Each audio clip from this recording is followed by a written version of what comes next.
Hello, welcome back to part 2 of our nutritional coaching interview with Adam Daniel. In part 1 we talked about the difference between coaching, instruction, and teaching, and now we're going to put this into play in a real life scenario.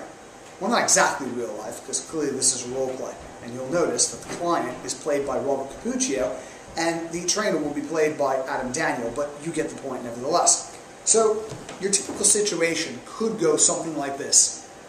You know, Adam, with my last training, my main goal was weight loss. Okay. And made a little bit of progress. Right. Stopped working with the trainer simply because I moved down south, and you know what? I'm really struggling. Right. Because I get so confused. He told me the key is not to get tied up into the details. Move more, eat less. Okay, it's a pretty good rule of thumb to start with. It's not very specific. No.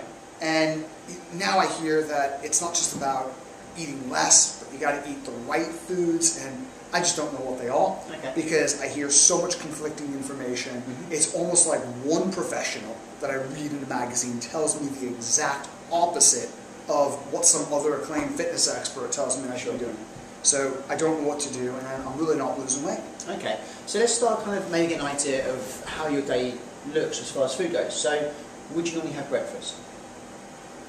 Not always, but sometimes, yeah. Okay, majority of the time, or not so much? I would say a few days a week I do have breakfast, on weekends, okay. Definitely. So when you don't have breakfast, how does it make you feel? So late Saturday? Oh, I mean, no. I feel... later in the day, how do you feel? I feel hungrier earlier. I'm usually earlier. hungry throughout the day, quite honestly. Okay. But... So if you don't have breakfast that particular day, when do you normally get hungry by? 10 o'clock in the morning. 10 o'clock. So what's the first thing you do at 10 o'clock then, generally? I wait until lunchtime. Oh, you wait until lunchtime? So yeah. You just beat off the hunger pains and keep going through till lunch? I'm at my desk. Sometimes there's fruit at the office. Okay. But we get fruit delivered Tuesday, Wednesday, it's gone. Right. So I get that one day a week. One day a week. Okay. So you go through to lunchtime. So if you're hungry all morning, what do you think, or what happens at lunchtime? What sort of food do you normally go for, or how much food do you go for? Well, I go down to Tesco's and I just grab whatever's on the shelf, which is usually a sandwich, not a bad food, right? Okay, well, it all depends, but can be okay. Okay, so sandwich, anything else? No, that's all I really have time Just for. generally a sandwich? Sometimes I have a roll. Okay. As well as or instead of? Both. Both, yeah. okay. Depends so on how hungry I am. Okay, it all depends how hungry you are. So what do you think you could do then to stop getting so hungry, first of all? So you're saying to me that you're hungry mid-morning, and then come lunchtime you're absolutely starving. Yeah. So what do you think you could do to change that, to stop you from becoming so hungry mid-morning, and therefore maybe making some incorrect food choices come lunchtime? Well, eating would be the first thing, but that's not feasible all the time, is it? Okay, so eating when in particular? Well, in the morning, or even if I could just eat at my desk. Okay. So when you get to work, you mean? Yeah. Okay, so eating first in the morning, i.e. breakfast, is what you think will help you obviously beat off the hunger pains, as it were. So how could you get around that and have breakfast either at home or at your desk? What sort of things could you do to help that process, do you think? In the morning, there's very little I can do. Okay. I've got 3 kids. Yeah. And schedules are out of control. Okay, and so you gotta organise everything. It's almost impossible to do anything. I'm lucky I could get dressed in the morning. Okay, fair enough. So it's pretty hectic in the household. Yeah. So once you're out the door, what could you do to make sure you have something to eat for breakfast? I could stop off and grab something to eat, but then what do I choose? I can't stop off and grab fast food because that's not good for you, is it? I agree. So okay, so what sort of places do you go past in the morning on the way to work, food-wise? Right, I go past a lot of coffee shops. Coffee shops, okay. Yeah, I go past, well, Waitrose closed in the morning. Right. Could stop off in that. That's not an option. Okay. I think they're open like between 12 and 2, it seems. Right. And I go past a couple of shops. Okay. And some fast food places. Okay, so if you was going to a coffee shop, what sort of thing would you typically have?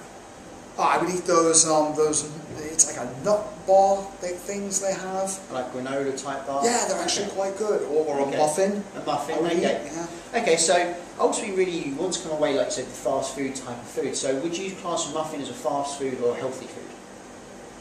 Would you say? So... Well, it depends. I mean, if it's a bran muffin, then it's you'd probably say a healthy food. Okay. Yeah, bran's good for you. So again, sometimes perceptions it would be healthy, but we need to become away from the muffin side of thing. The muffins probably are the most, or the healthiest sort of food for weight loss. They contain a lot of calories and a lot of fat that you don't need to have. Okay, Okay, so you mentioned the granola bar. So the granola bar is made out of nuts generally, and maybe some grains and some cereals in there. So maybe the granola bar could be a good start to get you into the habit of eating breakfast. Would that be a feasible thing to do? Yeah, I guess so. Yeah. And could you do it on a regular basis? I could. They're quite small. They are quite small. Okay, so maybe a granola bar. What else do those sort of coffee shops generally sell? Fruit. Fruit. Okay. Yeah. Cool. Okay, so piece of fruit with a granola bar. I suppose. Does that work for you? Mm-hmm. Okay, so on the way to work, granola bar, piece of fruit each day. So that's going to obviously stop you from getting hungry by 10 AM. So would that keep you going through to lunchtime, do you think? Might, don't know. It might Haven't do. tried it. Okay, so are you prepared to give it a go though? I'm prepared to give it a go. Okay, cool. So once you start getting the first blow of food during breakfast, that's just going to help keep your blood sugars level. So it's going to stop any cravings for any kind of high fatty, high carbohydrate type foods, which generally, if we're eating too much carbohydrate, can lead to excess weight. So that's going to keep those blood sugar level, okay, throughout the day, and probably stop you from getting so hungry.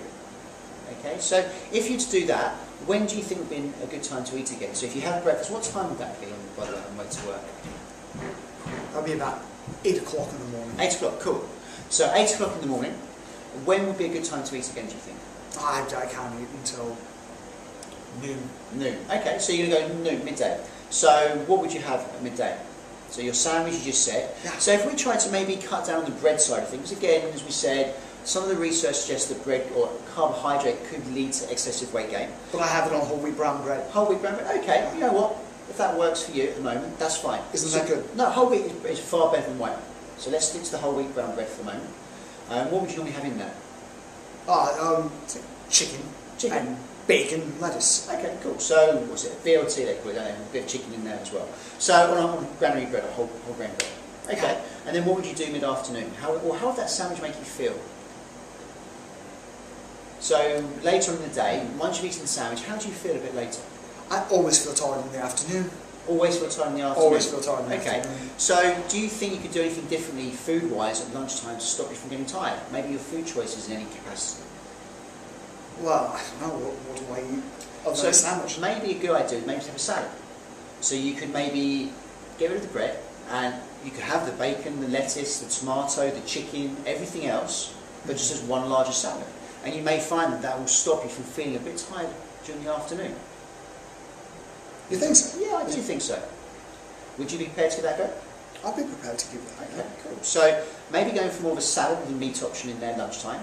And then mid-afternoon, if you do feel peckish, so from what we've spoken about, what do you think, what sort of snack could you have mid-afternoon maybe?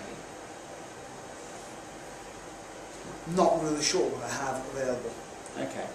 So what could you do maybe early in the day or at some point in the day to maybe prepare for the afternoon? I could go shopping the night before. Okay, cool, sounds good to me. And what sort of thing might you buy? I would be able to buy nearly anything. I could buy meat, I could buy vegetables, I could buy fruits, I could buy, whatever you tell me to Are you a eat. fan of nuts? I do like nuts. Nuts, what kind? Anything in particular? Almonds. Almonds, just as they come?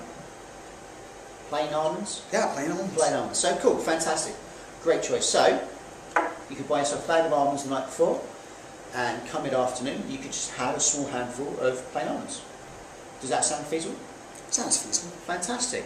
And then what's going to happen is, you won't have those hunger pains, and that will take you all the way through until you get home at night, and you can have your dinner. So which would be what normally your dinner? So once the kids have gone to bed, or what would you have? Probably whatever they're having. Whatever they're having. That could be pizza. Okay. That could be a bucket of chicken. So bear in mind, you've come to me saying your aim is weight loss. Mm-hmm. Would pizza be a good option for weight loss? No, clearly. No, clearly not. So what sort of thing do you think could be a good option? It's fish better. Fish would be fantastic. And what might you have with fish? So what could come from it? Veg. Veg. Fish and veg. Fantastic. And how would you cook the fish?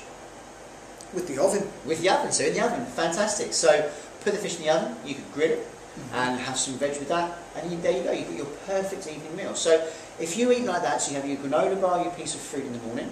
You have your salad with meat in at lunchtime about midday. You have a handful of nuts mid-afternoon, and then you have your fish and your veg in the evening.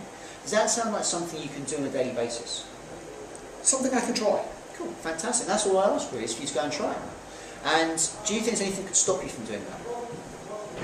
Yes, a change in my daily routine. Unexpected. Okay, unexpected. How often does an unexpected change happen?